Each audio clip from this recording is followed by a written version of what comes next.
perkenalkan nama saya Eva Monica dari Prodi Pendidikan Ekonomi. Nama saya Hana Asfia dari Prodi Pendidikan Ekonomi.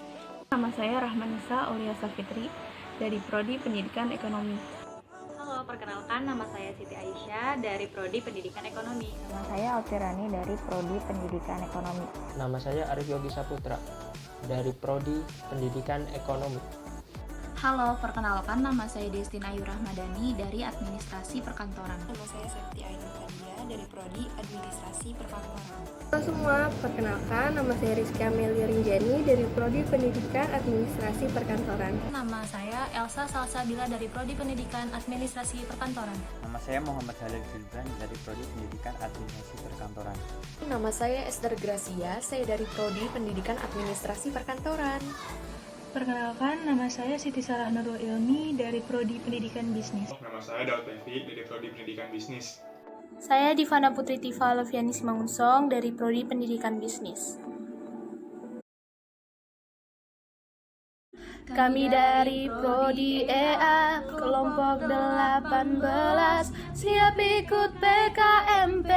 Hari ini ku buktikan Tetap fokus mengikuti kegiatan PKMP. Kami kelompok 18 selalu semangat. Yo yo ayo, yo ayo yo yo ayo, yo ayo yo yo ayo, yo ayo yo yo Kita yakin pasti bisa mengikuti PKMP. Kita kelompok yang kompak dan juga yang terdepan. Tetap fokus mengikuti kegiatan PKMP. Kami kelompok 18 selalu semangat. Yo ayo, yo ayo yo yo ayo. Yo ayo yo yo ayo. Yo ayo yo kita ikut PKMP. Kelompok 18. calon Pemimpin masa depan. Selanjutnya, kelompok kami akan membahas mengenai peran generasi muda dalam mewujudkan pemimpin yang berkarakter. Yang pertama, berkontribusi dalam kegiatan-kegiatan kemasyarakatan. Sebagai seorang pemimpin, tentunya kita dituntut untuk memiliki rasa kepekaan terhadap permasalahan di lingkungan sekitar kita. Akan tetapi, ada banyak sekali permasalahan yang tidak bisa kita selesaikan secara sendirian. Maka dari itu, hadirlah organisasi-organisasi kemasyarakatan yang tujuannya untuk memberikan solusi terhadap isu sosial yang ada di Indonesia, mulai dari masalah pendidikan, masalah lingkungan, dan juga masalah kemasyarakatan lainnya. Kita bisa turut serta menjadi relawan dalam kegiatan-kegiatan sosial di lingkungan sekitar kita, tentunya yang sesuai dengan minat kita, mulai dari melakukan pengajaran terhadap anak-anak yang kurang mampu, hingga melakukan pemberdayaan masyarakat lainnya yang bisa meningkatkan keterampilan masyarakat. Sehubung dengan sikap terbuka, para pemimpin tentu saja akan terbuka dengan pemikiran yang tidak hanya dimiliki masyarakat nasional saja, melainkan ikut mempertimbangkan pemikiran masyarakat dengan nasionalis lain. Ragam pemikiran dapat sangat baik bagi seorang pemimpin, sehingga mereka tidak akan terfokus pada satu pemikiran saja yang menjadikan mereka kurang berkembang. Terus dengan bersikap terbuka juga berarti para pemimpin dapat menyesuaikan dengan lebih mudah untuk target pasar yang lebih luas. Selain sikap terbuka juga berarti pemimpin menghargai orang lain dan probabilitas yang ada. Pemimpin merupakan seseorang yang bisa meluruskan arah dan pergerakan kelompok yang sedang dipimpinnya menuju cita-cita yang akan dituju. Untuk menjadi pemimpin yang baik, tentulah diperlukan karakter yang baik pula. Kompetensi yang dibutuhkan utamanya adalah mengenai strategi menghadapi masalah, mengerti sumber dari suatu permasalahan, dan bagaimana mengambil keputusan dari permasalahan yang muncul. Pemimpin juga harus berperilaku tegas, yang ditujukan dengan tegasnya sikap bukan hanya dilihat dari kerasnya volume suara. Hal yang dapat dilakukan generasi muda saat ini agar menjadi pemimpin yang berkarakter adalah melatih diri sendiri demi tercapainya kompetensi yang dibutuhkan tersebut. Namun, perlu diingat, untuk menjadi pemimpin yang baik juga memerlukan waktu dan proses yang panjang. Sebagai generasi muda, dalam mewujudkan pemimpin yang berkarakter, kita harus memiliki sifat dan cara berpikir yang kritis dan pendidikan yang mumpuni. Karena dengan adanya sifat dan cara berpikir yang kritis, kita dapat membantu bukan hanya untuk diri kita sendiri, tapi kita juga dapat membantu orang lain. Kemudian sifat dan cara berpikir yang kritis juga dapat menciptakan pengetahuan yang benar, sehingga kita tidak dapat dibohongi oleh orang lain. Lalu, sebagai pemimpin yang baik, kita juga perlu pendidikan yang mumpuni. Kenapa? Karena dengan adanya pendidikan yang tinggi, kita dapat mengubah cara berpikir kita, akhlak, dan keterampilan. Sehingga hal tersebut dapat menunjang seseorang menjadi pemimpin yang baik. Oleh karena itu, kita tidak boleh menyepelekan pendidikan, karena pendidikan sangat penting untuk kita semua, terlebih untuk mewujudkan pemimpin yang berkarakter. Pemuda juga harus memiliki sifat kritis atas hal-hal yang mereka temukan belum baik, karena sifat pemuda yang peka dan revolusioner. Lalu, pemuda diharapkan memiliki pendidikan yang berkualitas, sehingga pemuda mempunyai bekal yang cukup untuk membentuk karakter pemimpin yang ideal. Dan tertanam juga jiwa leadership, sehingga mampu mendorong orang-orang yang dipimpinnya agar dapat saling bekerjasama mencapai tujuan.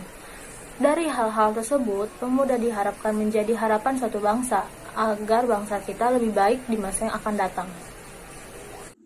Pemimpin yang berkarakter harus memiliki sikap yang jujur dan adil, harus bertanggung jawab dalam setiap perkataannya, harus dapat dipercaya dan semua perkataannya harus berdasarkan kenyataan atau apa yang ada, dan juga harus memberikan perlakuan yang adil terhadap semua anggotanya, agar setiap anggotanya dapat mempercayainya sepenuhnya. Oleh sebab itu, sebagai generasi muda, kita harus memiliki sikap yang jujur dan adil. Kita adalah generasi muda, calon penerus bangsa. Karena itu, kita harus bisa berperan dalam mewujudkan pemimpin yang berkarakter. Mengapa demikian? Karena kita adalah orang-orang yang akan memimpin negara kita di masa depan nanti. Nah, di sini saya akan memberitahu bagaimana peran generasi muda dalam mewujudkan pemimpin yang berkarakter. Salah satunya adalah dengan toleransi yang tinggi. Mengapa demikian? Nah, di dalam suatu grup pasti ada yang namanya perbedaan, baik itu perbedaan agama, pola pikir, maupun etnis dan budaya. Sebagai pemimpin yang berkarakter, kita harus bisa menerima perbedaan. Mengapa demikian? Karena dengan perbedaan adalah membuat suatu grup itu unik. Aktif dalam kegiatan-kegiatan organisasi, baik yang ada di lingkungan kampus seperti BEM dan lain-lain, di lingkungan masyarakat seperti Karang Taruna. Aktif di sini artinya mampu bekerja sama dengan tim, mengeluarkan pendapat-pendapat untuk kemajuan organisasi, serta ikut dalam kepanitiaan. Bertanggung jawab, artinya dapat mempertanggungjawabkan atas apa yang telah diamanahkan serta melaksanakan tugas-tugas tersebut dengan seluruh kemampuan yang dimiliki. Dan yang terakhir, yaitu peka terhadap permasalahan sekitar. Artinya, peka terhadap masalah internal maupun eksternal anggota organisasi, serta sebisa mungkin mampu menyelesaikannya bersama anggota-anggota lain sehingga permasalahan tersebut cepat teratasi. Memiliki pendirian yang teguh, adil, dan mampu bersikap tenang dalam keadaan apapun. Sebagai pemimpin, harus memiliki karakter pemimpin yang teguh akan pendirian, dan tidak mudah terpengaruh oleh orang lain. Pemimpin yang memiliki pendirian yang teguh akan menjadi pemimpin yang berjalan sesuai dengan visi dan tujuannya, tanpa terpengaruh oleh setiap orang di sekitarnya. Pemimpin juga harus memiliki sikap adil. Pemimpin yang adil akan mengerti dan tahu terhadap pekerjaan apa yang pantas kepada karyawannya sesuai dengan batas kemampuan yang dimiliki masing-masing karyawannya tersebut. Dengan karakter pemimpin yang bersikap adil, seorang pemimpin akan lebih dihargai dan dihormati terhadap karyawan-karyawannya. Sebagai pemimpin juga harus memiliki komitmen terhadap keputusan dan tindakan yang dia lakukan. Pemimpin yang memiliki komunikasi yang baik. Dapat berkomunikasi dengan baik merupakan modal utama yang harus dimiliki seorang pemimpin, karena kebijakan atau keputusan yang akan dikeluarkan apabila tidak dikomunikasikan dengan baik, maka akan menjadi suatu sorotan utama dari setiap orang, terutama bawahannya. Saat ini di era digital yang tergolong bebas, berapa banyak pemimpin yang jatuh karena tidak bisa berkomunikasi dengan baik. Akibatnya para bawahannya pun mempertanyakan kapasitas kepemimpinan dalam dirinya.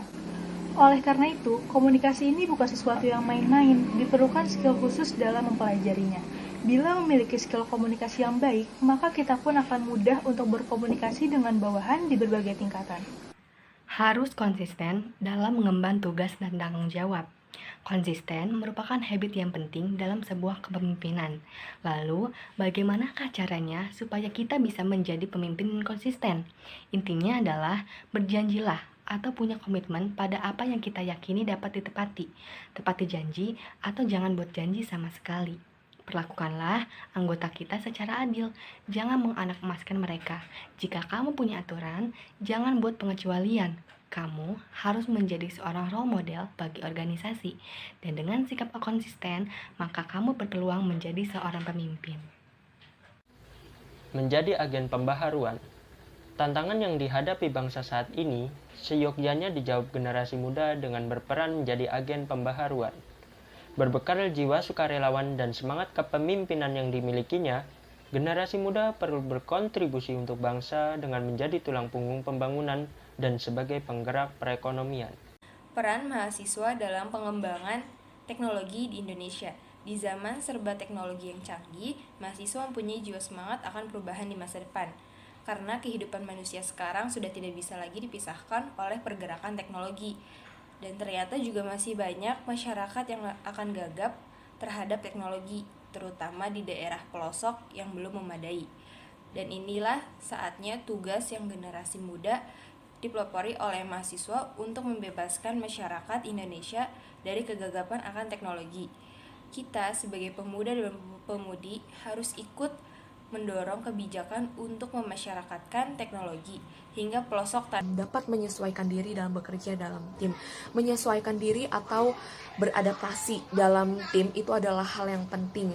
Kenapa? Karena kita tahu setiap orang memiliki sifat dan karakteristik yang berbeda-beda, dan kita harus dapat menyesuaikan diri dan mengerti bagaimana sifat orang yang ini, sifat orang yang itu. Jadi kita harus dapat menyesuaikan diri dalam bekerja dalam tim. Sehingga kalau kita dapat menyesuaikan diri atau beradaptasi dan akhirnya kita dapat bekerja sama dengan baik, dengan kuat, dan akhirnya tujuan yang dicita-citakan atau yang kita harapkan dapat tercapai. Pemimpin harus bisa mengontrol atau mengawasi para anggotanya dan dapat memberikan arahan dengan baik, karena pemimpin yang baik ialah pemimpin yang dapat dicontoh perilaku baiknya oleh para anggota. Seorang pemimpin juga harus mampu memahami arti dan makna dari integritas dan bersedia untuk menerapkannya. Integritas menjadi kunci sukses kepemimpinan, karena dengan adanya nilai-nilai integritas yang diyakininya, seorang pemimpin akan mampu bersikap dan bertindak secara benar pada saat yang tepat. Karena dari sanalah asal dari kepercayaan yang dia bangun dalam hubungan kerja maupun antar individu dalam keseharian. Pemimpin mempunyai kedudukan yang penting dalam sebuah organisasi, yang dimana untuk menjadi seorang pemimpin harus mempunyai dan juga harus memahami benar-benar tentang sifat-sifat kepemimpinan. Dalam konteks ini, pemuda sangatlah dibutuhkan untuk menjadi seorang pemimpin, karena pemuda mempunyai ide-ide yang kreatif dan inovasi-inovasi yang belum terpikirkan sebelumnya.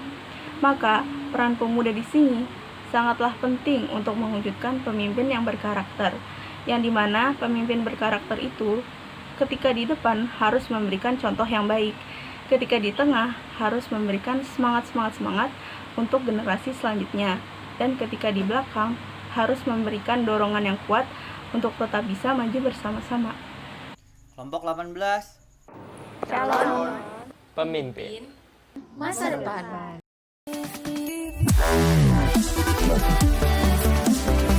Wow.